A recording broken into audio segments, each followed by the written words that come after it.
Hi, welcome to our channel of IGNOU Audio Books, Indira Gandhi National Open University, School of Continuing Education, SOCE, Master's Degree Programs, Master of Science, Food Nutrition, MSc Revised, Second Year, MFN 005 Clinical Therapeutic Nutrition, Unit 10 Nutritional Management of Eating Disorders, 10.1 Introduction. In the last unit, we focused on weight management. It is important to understand that the problems associated with too much deviation on either side from the appropriate range of body weight increases our risk of health problems.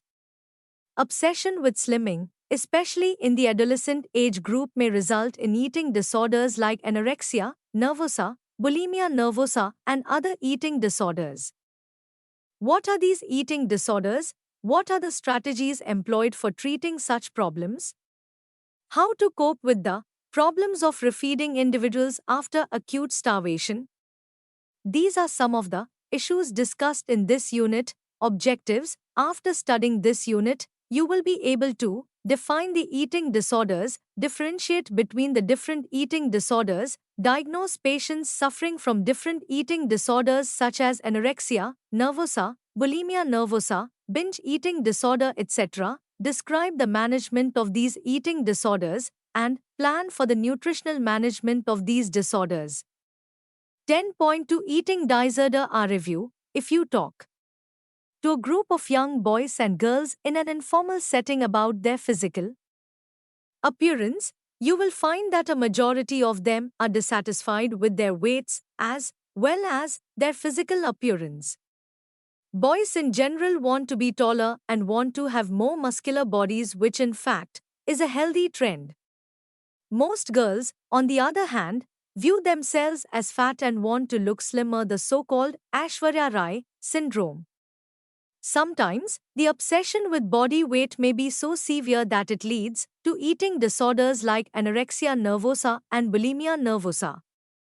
These are psychiatric disorders primarily affecting adolescent girls or young women who had been previously healthy but start developing a paralyzing fear of becoming fat. In addition to these two disorders mentioned above, overlap syndromes also exist. Some emaciated patients who fulfill the criteria of true anorexia nervosa may show bulimic behavior at some time. Similarly, subjects with bulimia often pass through a phase of anorexia. In our discussion, we will assume that the two disorders are different expression of a psychological obsession with body weight.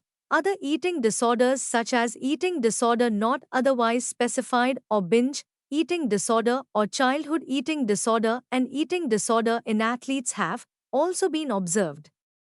We will study about some of these disorders with particular focus on anorexia and bulimia in this unit. Before we move further, it would be useful to define some common terms that would appear in this unit as given in Table 10. 1. In order to facilitate their understanding at this stage, Table 10.1, definitions of some common eating disorders. Anorexia, it refers to loss of appetite, especially as a result of disease. Anorexia nervosa, a disease characterized by refusal to maintain a minimally normal body weight, intense fear of gaining weight, body image distortion, and amenorrhea in post-menarcheal females.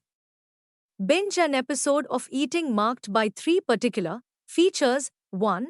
The amount of food eaten is larger than most persons would eat under similar circumstances. 2. The excessive eating occurs in a discrete period, usually less than 2 hours. And 3. The eating is accompanied by a subjective sense of loss of control.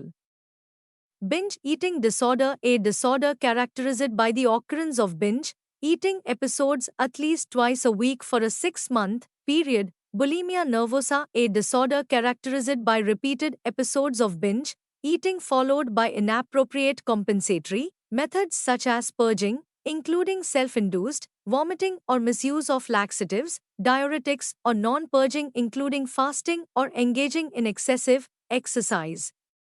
Eating disorder not otherwise specified, EDNOS, a diagnostic criteria for eating disorders that fail to meet full criteria for either anorexia nervosa or bulimia nervosa. Purging it is a method intending to reverse the effect of binge eating. This may involve self-induced vomiting, which is the most common purging method. Additional methods may include laxatives, enema, and diuretic abuse. Now that you are aware of the different disorders and the episodes, methods associated with them, we will move further and study about the different disorders, their prevalence, incident, etiology, and the diagnostic criteria in detail. We begin with anorexia nervosa. 10.3 Anorexia nervosa. Anorexia nervosa, as you have read above, is a psychological eating disorder characterized by somatic delusions that one is too fat despite being emaciated and refusal to maintain a minimally normal weight for height and age. The condition includes weight loss leading to maintenance of body weight 15% below normal, an intense fear of weight gain or becoming fat, despite the individual's underweight status, a disturbance in the self-awareness of one's own body weight or shape, and in females, the absence of at least 3 consecutive menstrual cycles that would otherwise be expected to occur.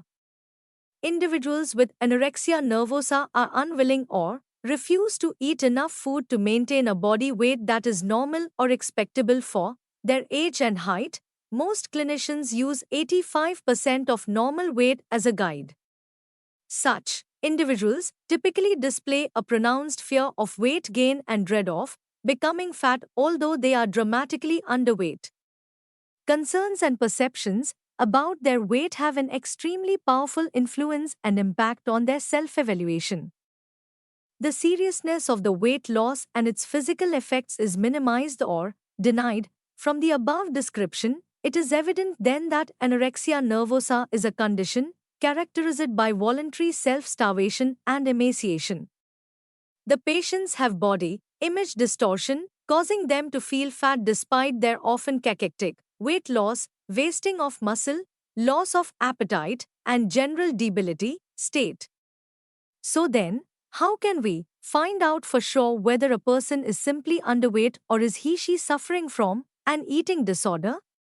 For this purpose, the American Psychiatric Association has laid down certain diagnostic criteria in the 1994 Diagnostic and Statistical Manual of Mental Disorders. Let us consider these criteria next, particularly with reference to anorexia nervosa. Diagnostic criteria. Anorexia nervosa. Table 10.2 gives the American Psychiatric Association diagnostic criteria for anorexia nervosa. Although the manual does not use body mass index criterion of weight for anorexia, a BMI of less than 18 is considered the borderline for diagnosis. Amenorrhea, absence or stopping of menstrual periods, is an invariable feature. An expressed, intense fear of gaining weight even though the individual is underweight completes the diagnosis. Table 10.2, Diagnostic criteria for anorexia nervosa. 1.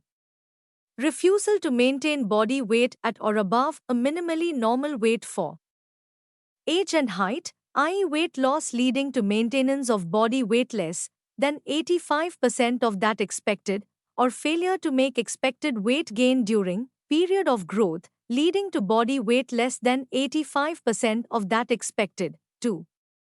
Intense fear of gaining weight or becoming fat even though underweight. 3. Disturbance in the way in which one's body weight or shape is experienced, undue influence of body weight or shape on self-evaluation, or denial of seriousness of the current low body weight. 4.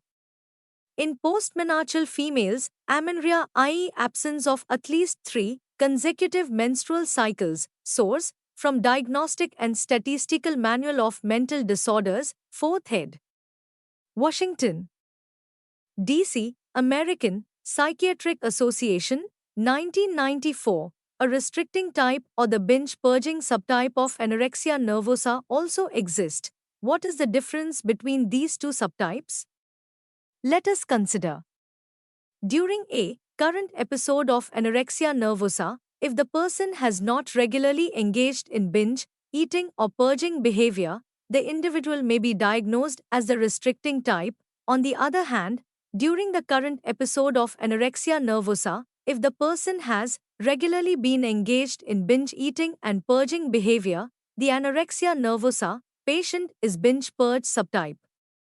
Though binge eating and purging are characteristic features of bulimia nervosa, as you will soon find out, low body weight is the major factor that differentiates bulimia nervosa from this subtype of anorexia nervosa. Thus, according to the established diagnostic criteria, patients who are 15% below normal body weight and binge eat or purge are considered to have anorexia nervosa. Having looked at the diagnostic criteria, let us next review how common is this problem, what is the cause for this disorder, and what are the clinical manifestations. Characteristics of anorexia nervosa. Prevalence incidence. The disorder occurs most commonly in adolescent girls and young women, but adolescent boys and young men may be affected more rarely, as may children approaching puberty and older women up to the menopause. Although the prevalence incidence of the disorder is not known with certainty, about 0.5% to 1.0% adolescent girls and young women are reported to suffer from anorexia nervosa that meets the full criteria. Its incidence, appearance of new cases among the 10 to 19-year-old girls has definitely increased during the past decade. Anorexia nervosa appears to be more prevalent in industrialized countries that embrace and idealize a thin body type, but recent reviews suggest that it is increasing even in developing third world countries, such as ours. What then is the cause for this disorder? Read and find out next. Etiology. The exact cause of eating disorders is not known. It is multifactorial in origin, in which the personality of the patient, family relationship, sociocultural factors, and maybe genetic factors play an important role. Although the fundamental causes of anorexia nervosa remain elusive, there is growing evidence that interacting sociocultural and biological factors contribute to its causation, as do less specific psychological mechanism and a vulnerability of personality. It is possible that the disorders begin when there are disturbed family relationships, example, when the parents pretend to be getting along well with each other but are actually highly dissatisfied with their marriage. Such a family may be overprotective, rigid, and too goal-oriented. Some may have unusual interest in weight, food, or shape of the body. The eating disorder for the child in such a family serves as a focus in order to bring control into an otherwise chaotic life. It is not clear how these factors lead to intense fear of being fat that is central to both anorexia and other eating disorders like bulimia, about which we shall learn later in this unit. Psychiatric illnesses like depression and obsessive-compulsive behavior very frequently are found in those with eating disorders, especially bulimia. These abnormalities may predispose to the development of eating disorders. Cultural factors are important. Today, everyone wants to be healthy and fit. This may reinforce the fear of fatness in an emotionally unstable person and may tip the borderline case into frank disorder. Occupation may also play a role. Dancers have a prevalence of anorexia nervosa 10 times that of the general population. Some studies show that a genetic component may be involved as well. However, such involvement in the causation of these disorders is considered only minor, if at all it exists. Apart from these, other multidimensional, causative factors that lead to anorexia nervosa are vulnerable personality, psychological conflicts, individual and family, sociocultural factors, cult of thinness, hazardous dieting, social class and race, and finally genetic and constitutional factors. Next, a review on the clinical manifestations and medical complications follows. Clinical features and medical complications. Anorexia nervosa, as we have learnt above, is a disorder characterized by deliberate weight loss, induced and or sustained by the patient. You will notice that the individuals suffering from anorexia nervosa have a typical and distinctive appearance. Their body appearance makes them look younger than their age. The clinical characteristics and the medical complications associated with this disorder are included herewith. The patients deny hunger, thinness, or fatigue despite profound weight loss. They may be preoccupied with food and may take pleasure in cooking and serving meals for others. They generally have constipation and are intolerant to cold. Patients are hypothermic and often wear more clothing than is environmentally appropriate. In severe cases, the bones protrude through the skin, as there is hardly any body fat. The skin may be dry and scaly. Palms may be yellow because of carotenemia, high level of yellow pigment, carotene in blood. Body hair is increased. Frank hirsutism, excessive growth of coarse hair in women. Oedema may be present, parotid glands may be enlarged. Anorexia nervosa, in fact, constitutes an independent syndrome in the following sense. A. The clinical features of the syndrome are easily recognized so that diagnosis is reliable with a high level of agreement between clinicians. And B. Follow-up studies have shown that, among patients who do not recover, a considerable number continue to show the same main features of anorexia nervosa in a chronic form. Common physical characteristics include lanugo, covering of fine, soft hair, brittle, listless hair, cyanosis, abnormal, bluish color of the extremities, bradycardia below 60 beats per minute and hypertension below 70 mm Hg, systolic, are frequently present. Further, laboratory findings include anemia and low serum potassium and albumin levels. Plasma cholesterol is occasionally high but triglyceride levels are normal. Glucose tolerance is abnormal. A number of hormonal disturbances are present. The disorder is associated with undernutrition of varying severity, with resulting secondary, endocrine and metabolic changes and disturbances of bodily function. There remains some doubt as to whether the characteristic endocrine disorder is entirely due to the undernutrition and the direct effect of various behaviors that have brought it about, e.g., restricted dietary choice, excessive exercise, alterations in body composition, induced vomiting and purgation, and the consequent electrolyte disturbances, or whether uncertain factors are also involved. Complications include sudden death because of a cardiac problem. A decline in weight to 35% below the ideal increases the risk of death.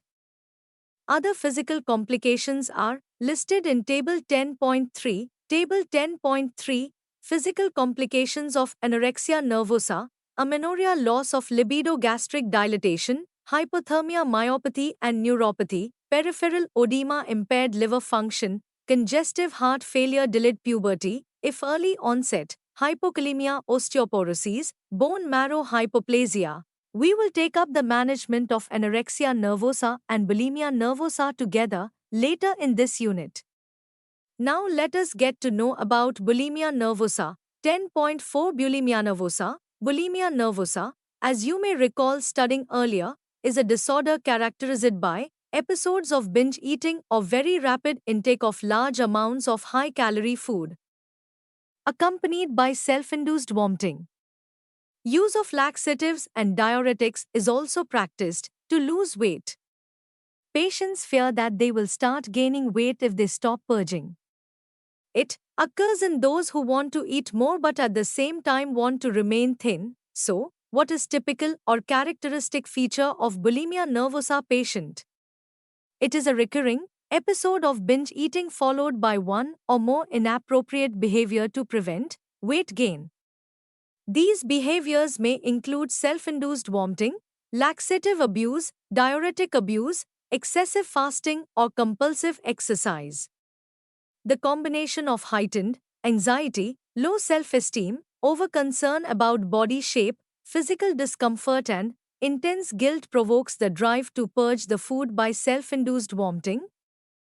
Excessive exercise, or the misuse of laxatives or diuretics mentioned above. Figure 10.1 illustrates the vicious cycle that maintain binge eating.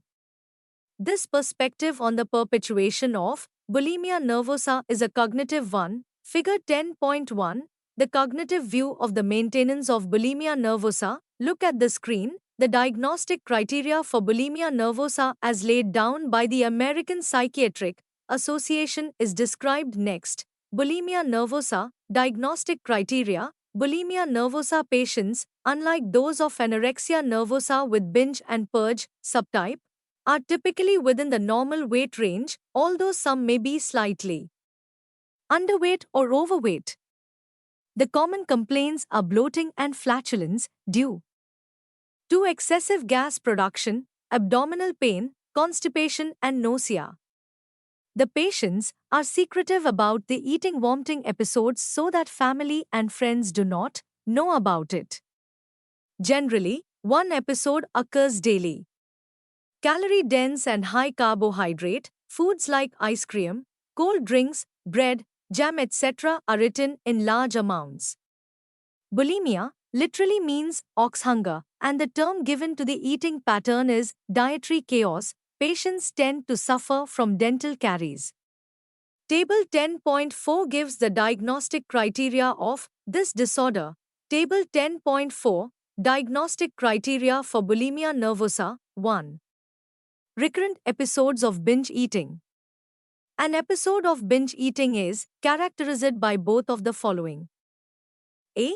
Eating, in a discrete period of time, example within any 2-hour period, an amount of food that is definitely larger than most people would eat during similar period of time under similar circumstances. B. A sense of lack of control over eating during an episode, example a feeling that one cannot stop eating or control what or how much one is eating. 2.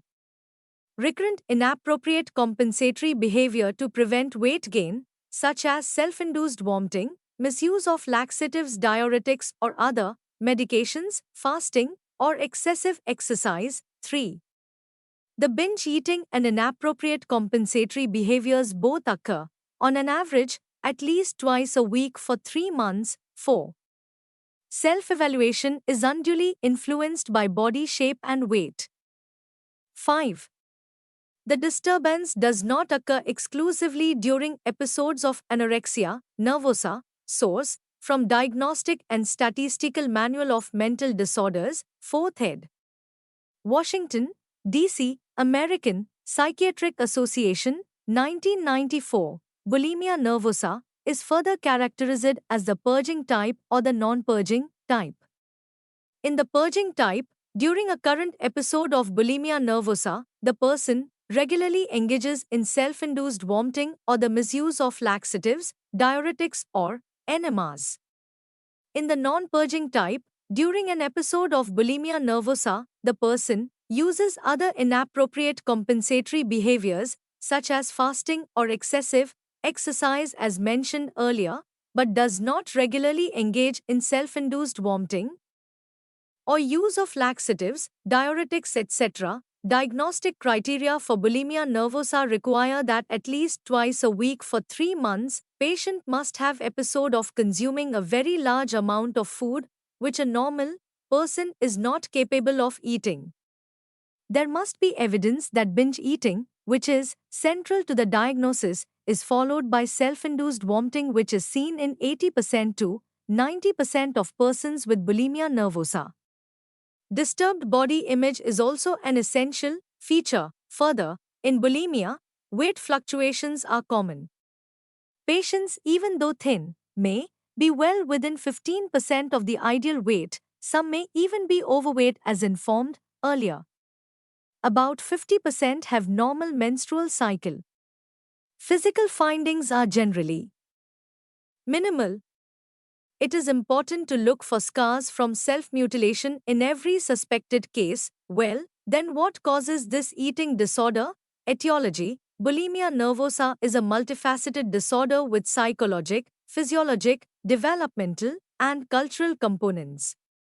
There may be a genetic predisposition for the disorder. Other Predisposing factors include psychologic and personality factors such as perfectionism, impaired self-concept, affective instability, poor impulse control, and an absence of adaptive functioning to maturational tasks and developmental stressors, example puberty, peer and parental relationships, sexuality, marriage and pregnancy. Researchers suggest that abnormalities of central nervous system neurotransmitters may also play a role in bulimia nervosa. Furthermore, several familial factors may increase the risk of developing this disorder. For example, researchers have discovered that first and second degree relatives of individuals with bulimia nervosa have an increased incidence of depression and manic depressive illnesses, eating disorders, and alcohol and substance abuse problems. Well, then how common is this disorder? Who are at risk? Let us read and find out. Prevalence incidence. Bulimia nervosa appears to have become more prevalent during the past 30 years. We do not have much data on Indian population related to this disorder. However, National Association of Anorexia Nervosa Associated Disorders states that 1.5% American women suffers from bulimia nervosa, ANAD, 2019. It is 10 times more common in females than in males. The condition usually becomes symptomatic between the ages of 13 and 20 years, and it has a chronic, sometimes episodic course. The clinical manifestations and medical complications linked with bulimia nervosa are discussed next. Clinical features and medical complications. Unlike anorexia nervosa, in bulimia you will find that symptoms are more difficult to detect because patients are usually of normal weight and are secretive in behavior, comorbid mood, anxiety, personality disorders, and substance abuse-related disorders, as highlighted in Table 10.5, may also be commonly noted. Although it is not clear if the mood disturbances is a function of bulimia nervosa or a separate phenomena.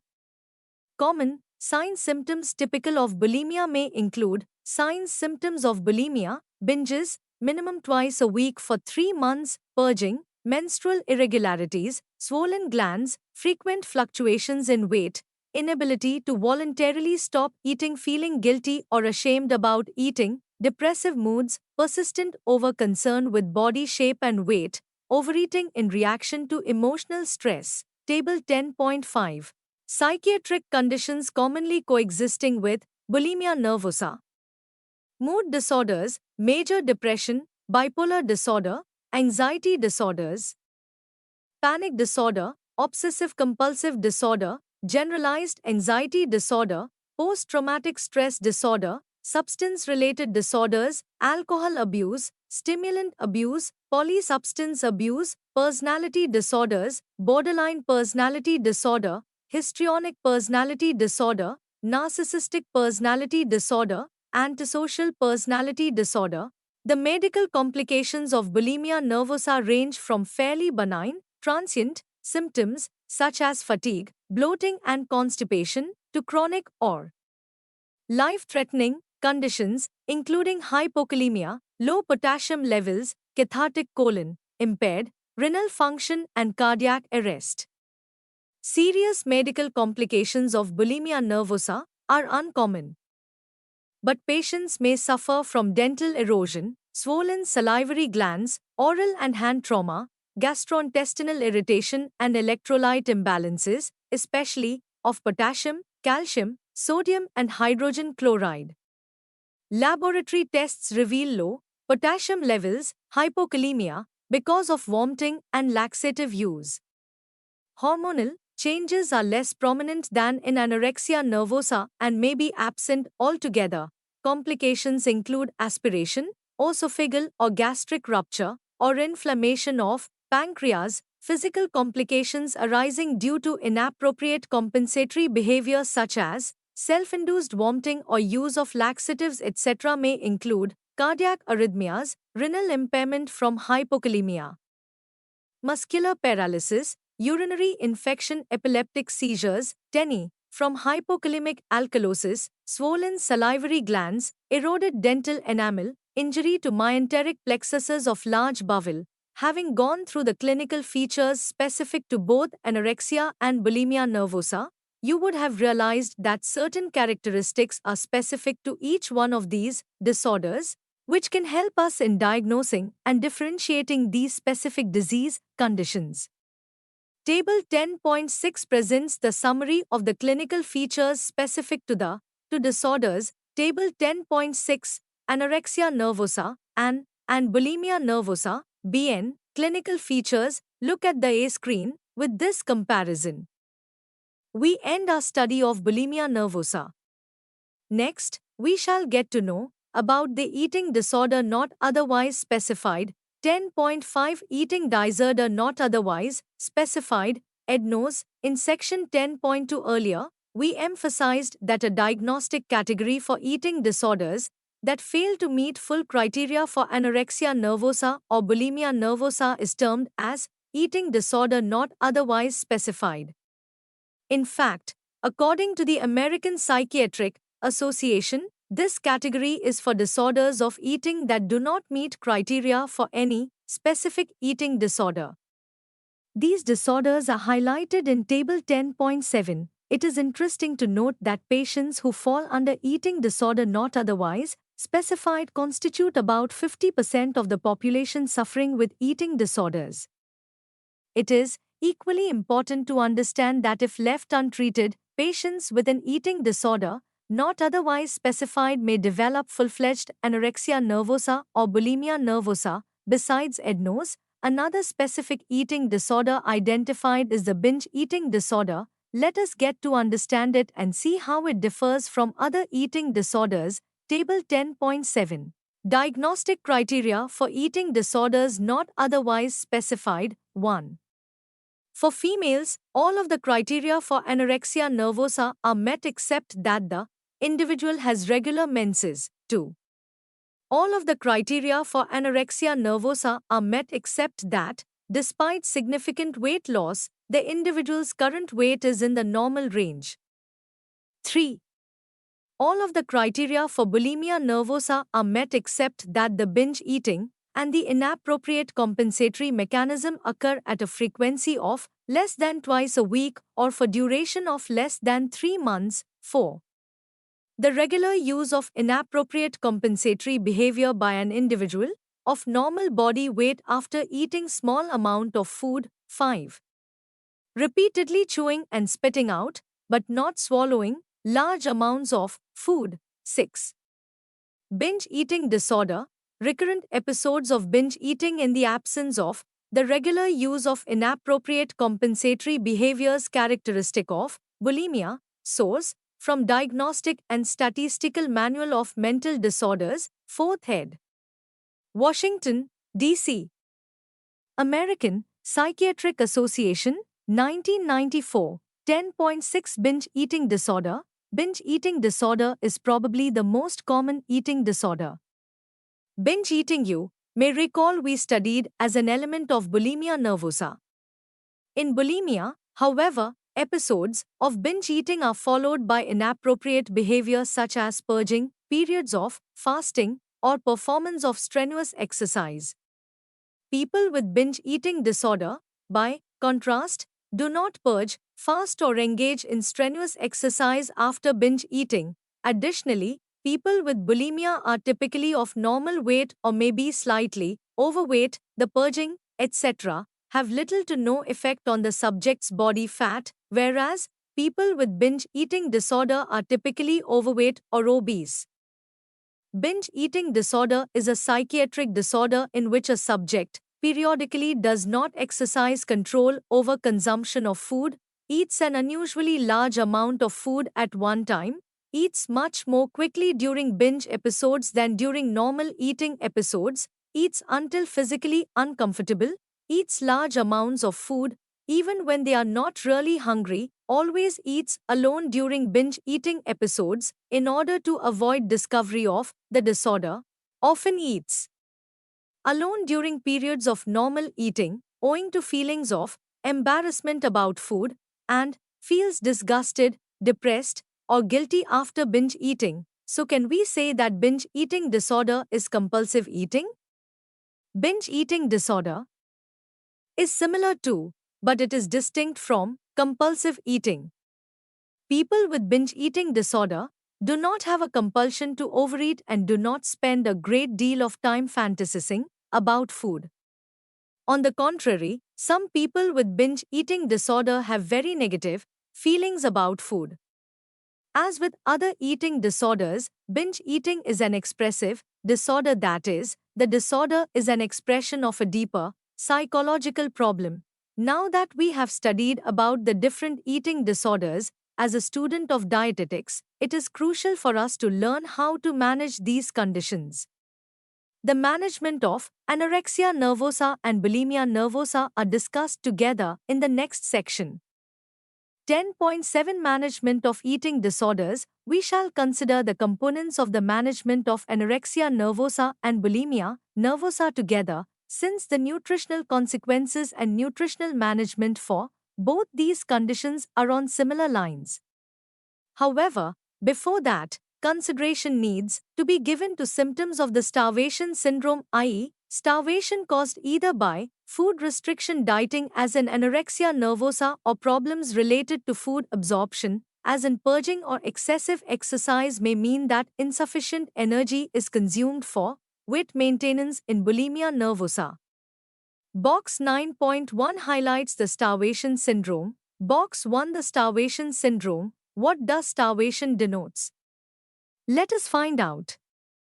Starts by not eating enough or at all, then begins by losing water and salts, glycogen, protein from muscle, organs, and finally, stored fat. After a while, the body's furnace doesn't use as much as it used to, kicks down to save energy. Right away, other changes begin to occur besides weight loss changes we cannot see at first. Very loose stools, thin hair, and baggy skin may appear over time. Anemia, not enough red blood cells, which carry oxygen, may make one feel weak, dizzy, and confused. The kidney decreases urine formation. Fluid often builds up in the tissues, making fingers and ankles swollen. Impulse to not eat must be dealt with. Food as an energy source for every healthy body is important. Other changes may occur. Social activity may decrease. Often there is no energy to study or meet friends. New attitude and habits must be started to get healthy again. Normal weight can and must be reached. Source adapted from Cross Mahan, 11th ed. Goodhart Shields, 18th ed. Having looked at the symptoms specific to starvation, let us proceed further. The treatment of patients suffering from eating disorders, you would realize, has to be done by a multidisciplinary team comprising of a physician, nutritionist, and psychotherapists. Under no circumstances a nutritionist alone, however experienced he may be, should try to manage such cases on his own without consulting experts from the other two disciplines. The increased psychological stress and the medical complications that accompany refeeding necessitate the presence of the team. The treatment of eating disorders can be said to have three components: A. Psychological management, B. Medical and biochemical management, and C. Nutritional management. We shall review the psychological and medical management here in this section. The nutritional management shall be dealt in detail in section 10.8 next. Psychological management. All anorexia nervosa or bulimia nervosa patients are resistant to any kind of therapy, and hospitalization may be a life-saving measure, especially with anorexia nervosa patients. The intense fear of becoming fat and the disturbed perception of their weight status is what make treatment difficult. The supportive care by an understanding physician-psychiatrist is most important. The patient needs to be repeatedly assured by the doctors that the treatment will not make her fat. The patient may be given some reward, maybe in terms of freedom home visit as she shows some gain in weight, or even when she consumes extra food, the patient needs to be told in a calm but realistic manner about the risks that accompany starvation, including sudden death. You will recall reading earlier that sudden death is a real danger if the patient is below 35% of the ideal weight and if the weight loss has been rapid. For bulimic patients, hospitalization may be required only for treatment of medical complications like aspiration or electrolyte imbalance. The short-term goal for treatment of bulimics may be stoppage of gorging regurgitation cycles so that the load of food ingested may be limited. This also minimizes the chance of aspiration or gastric rupture. Psychiatric treatment is required because depression and antisocial behavior are common in bulimia. The use of drugs remains controversial. The use of antidepressant therapy in both the disorders needs to be considered on individual merits of the case, biochemical and metabolic problems and their management. Hypokalemia, low concentration of potassium ion in the blood, we learned earlier, is a problem caused due to self-induced vomiting and/or laxative misuse. For this, potassium supplementation is often required. Hyponatremia, deficiency of sodium, may result from diarrhea and vomiting, misuse of diuretics, or excessive intake of water. Rapid correction of hyponatremia and the use of hypertonic fluids are hazardous. Hence, medical treatment becomes important. Further, in patients with eating disorder, iron, folic acid deficiency may occur, and those who have been avoiding animal foods may be deficient in vitamin B12 as well. However, supplemental iron may be dangerous in the early stages of refeeding. Some people with eating disorders are also deficient in zinc. Zinc deficiency may cause altered taste, smell, appetite, as well as a variety of neuropsychiatric symptoms. Taking zinc supplements may help. Recent studies with bulimia patients indicate that zinc supplements seem to reduce their obsession with weight and concern with body image. A significant proportion of patients are deficient in thiamine, and the increase in carbohydrate metabolism which occurs during refeeding may exhaust inadequate thiamine reserves. The early stages of refeeding are a high-risk period for biochemical, fluid balance and cardiovascular abnormalities, and patients should be monitored closely. Patients at particular risk include those whose weight is very low, those who have had previous biochemical abnormalities or purge, and those with concurrent medical conditions such as diabetes, infection, and major organ failure. Electrolyte disturbances are most likely to occur during the first 1 to 2 weeks of refeeding. There is a risk of hypophosphatemia, deficiency of phosphate, and acute thiamine deficiency when beginning refeeding. Abnormal liver function tests can occur at presentation or during refeeding. This appears to be self-limiting, but other causes of liver dysfunction should be excluded. Delayed gastric emptying results in early satiety and sensations of abdominal fullness or bloating.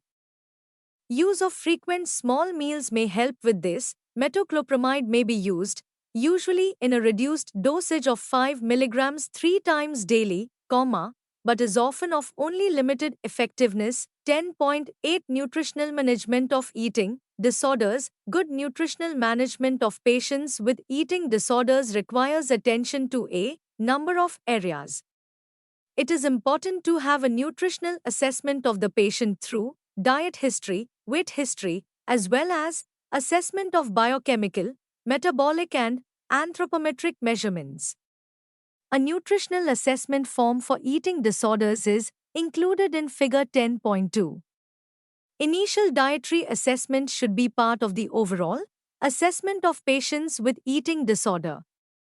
The initial assessment should cover only those aspects essential to immediate management decisions as highlighted in Figure 10.2 and may include recent change in eating habit, rate of weight loss, binge eating episodes, vomiting and laxative misuse, gastrointestinal and bowel function, fluid intake, restrictions on the variety of acceptable foods, other conditions that may require dietary management, such as diabetes, dehydration, hypophosphatemia, etc., presence of conditions that may affect nutritional requirements, such as infection or any trauma, growth, exercise schedule, menstrual history, use of vitamin mineral supplements, use of alcohol. The aims of dietetic treatment should be to establish a normal pattern of food intake, encourage a nutritional intake appropriate to the individual's needs, and maintain a body weight within a normal range. Let us review the nutritional management of anorexia nervosa and bulimia nervosa separately next. 10.8.1 Nutritional management of anorexia nervosa. The overall goal of nutritional rehabilitation of anorexia nervosa patients is to restore weight, normalize eating pattern, achieve normal perception of hunger and satiety, and correct biological and psychological sequelae of malnutrition. To achieve this goal, we need to understand that in the severely malnourished patient, two separate but linked processes occur. First, inadequate food consumption leads to wasting and functional changes in all tissues. Second, the general metabolic response to infection, trauma, or other stress results in further specific nutrient losses and cellular damage. Now, starting to eat again after a period of prolonged starvation, what we call as the refeeding syndrome, can precipitate problems and complications in an anorexic patient. Therefore, the first step has to be to repair the machinery, with tissue repletion being a secondary consideration during the early phase of treatment. The nutritional management of severe anorexia nervosa is therefore considered in terms of three consecutive phases: resuscitation. First, identify and correct medical emergencies such as hypothermia, hypoglycemia, electrolyte disturbance, dehydration, and cardiovascular function as far as possible. Infections may also be treated. Repair. The tissue organ functions cannot be restored unless the cellular activity has been repaired. In this context, the correction of multiple specific nutrient deficiencies needs to be corrected, and repletion, the ultimate objective of treatment, is to return body composition to normal. But abnormal body composition can only be corrected safely when the cellular machinery has been adequately repaired. Any aggressive attempts to drive weight gain at an early stage of treatment or correction of abnormal blood biochemistry are potentially dangerous. Hence, slow and systematic repletion and treatment regimen needs to be considered. Clinical experience suggests that many of the untoward consequences of refeeding can be minimized or avoided by starting the patient on relatively small amounts of food and increasing the quantities progressively. Initial intake should be sufficient at least to prevent further weight loss. Thereafter, once the body is replete, we need to provide for initial weight gain phase followed by controlled weight gain and finally weight maintenance phase. The guideline for nutrient diet therapy and nutrient intake for anorexia nervosa patients therefore include a. Calorie intake. Initial intake for refeeding and for all but the most severely ill patients, intake levels should usually start at 20 to 25 kcal per day, i.e. approximately 1000 kcal 1600 kcal day. This level of intake should be continued until it can be confirmed that gut function is normal, i.e. bowel sounds are present, and that water overload, if present, is beginning to resolve. The latter is indicated by weight stabilization and normally occurs within 7 to 10 days. Thereafter, food intake should be increased as discussed next. Weight gain phase. The food intake can be increased as quickly as the level of supervision and support will allow. Intake may have to be increased to as high as 30 to 35 kcal per day for some patients during the weight gain phase. A weekly weight gain of 0.5-1.0 kilograms is generally regarded as optimum. There is some preliminary research evidence that a minimum weight gain of 0.5 kilograms per week results in greater weight gain at discharge than use of a higher minimum. A gain of 1 kilogram per week requires an energy intake of 1000 kcal daily above the maintenance requirement. An intake of 2200 to 2500 kcal daily will promote weight gain of 0.5 to 1.0 kilograms per week in most patients. The rate of gain will slow down as weight increases, owing to an increase in metabolic rate and physical activity. It may be appropriate to increase energy intake to compensate for this or to allow a slower rate of weight gain in order to facilitate stopping at the agreed maintenance figure. This is followed by the weight maintenance phase. Weight maintenance phase, the intake level during weight maintenance for adults and as needed in children and adolescents for further growth and maintenance should be set at 25 to 30 kcal per day and 40 to 60 kcal per day respectively. B. Proteins. To ensure adequacy, minimum protein intake should equal the recommended dietary intake for age and sex in g/kg ideal body weight. A protein intake in the range of 15 to 20% of total calories is recommended. Protein sources of high biological value need to be included in the diet of the patient. C. Carbohydrates. Carbohydrate intake in the range of 60 to 65% of calories is well tolerated. It is important to include sources of insoluble fiber for optimal health and for relief from constipation. D. Fats. A dietary fat intake in the range of 25 to 30% of calories is recommended. Patients may have an aversion to fat, which makes weight gain difficult. Fat may therefore be included in the diet in a disguised form.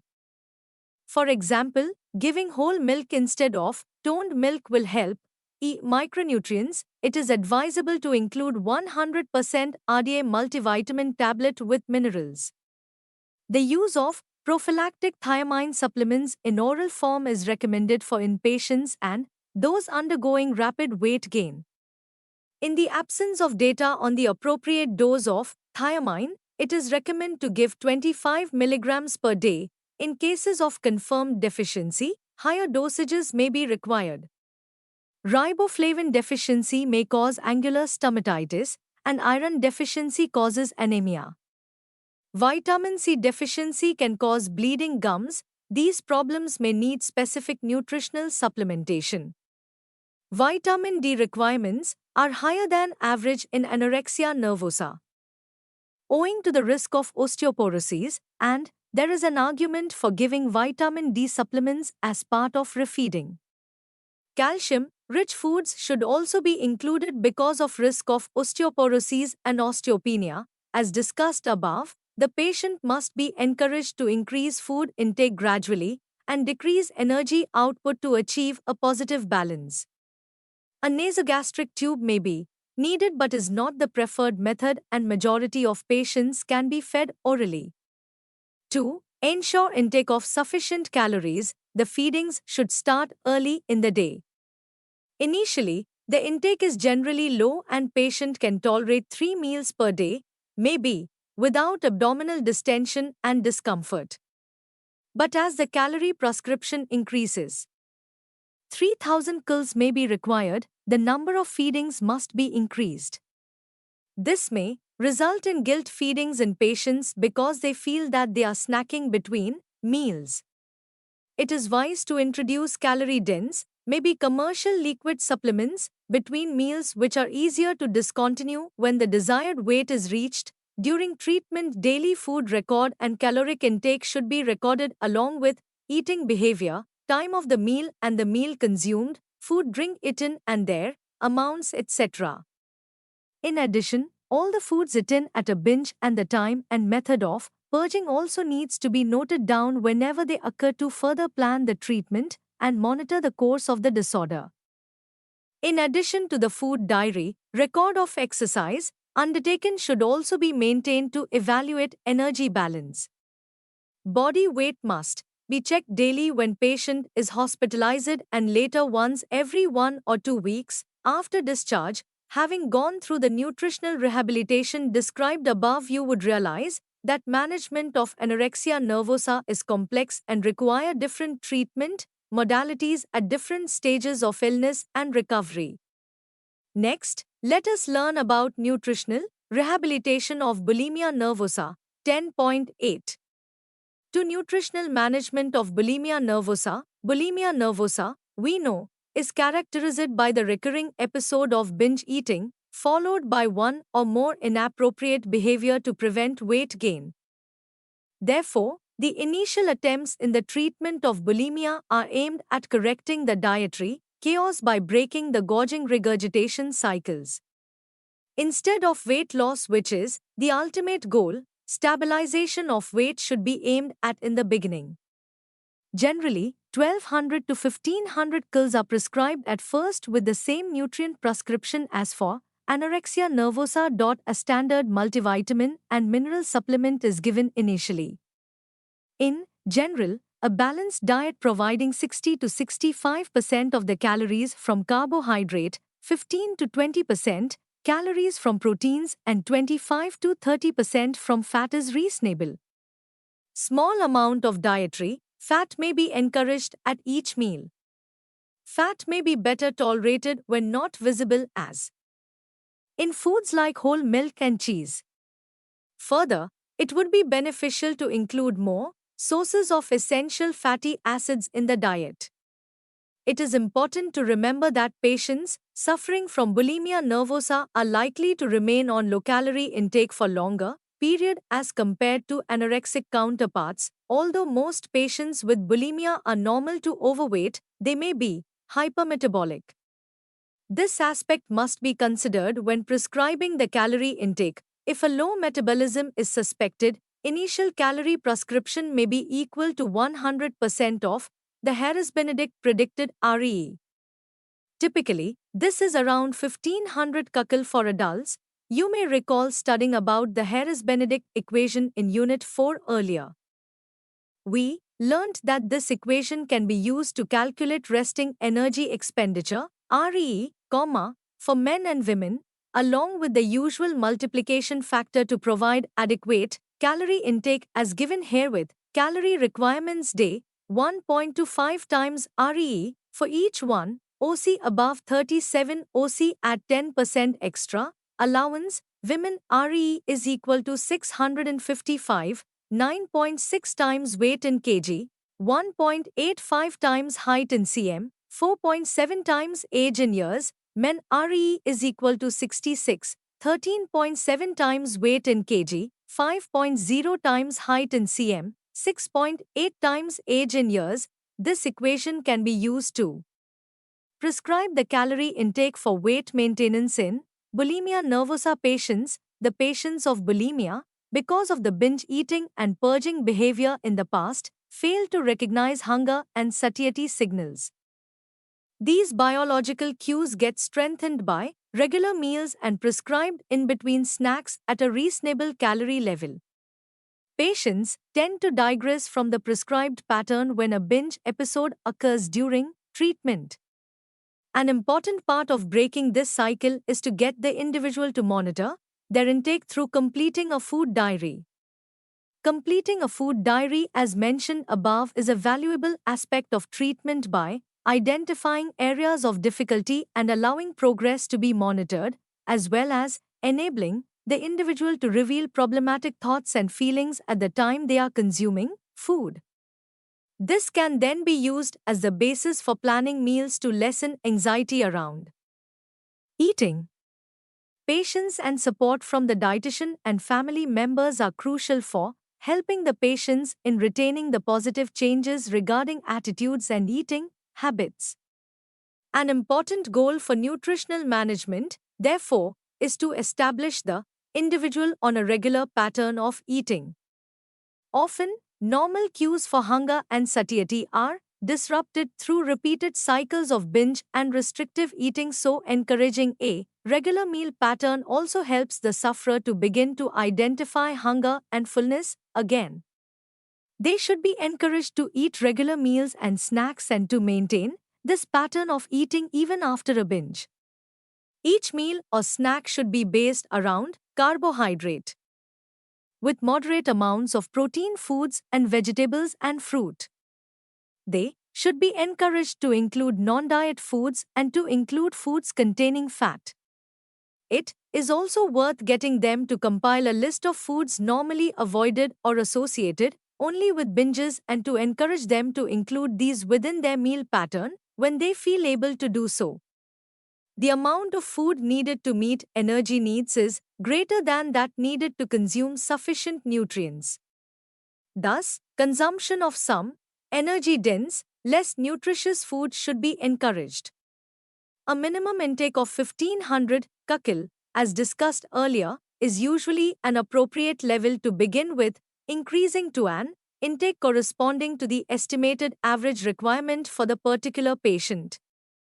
As recovery proceeds further, a detailed weight history should be carried out to include current, highest, lowest, and ideal weights, and it should be stressed that recovery cannot be accomplished if the sufferer is trying to maintain a weight below normal.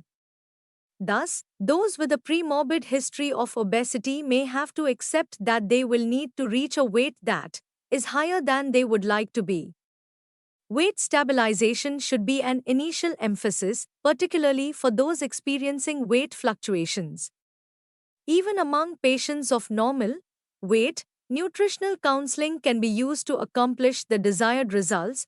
There is some evidence that treatment management programs that include dietary counseling as part of the program are more effective than those that do not.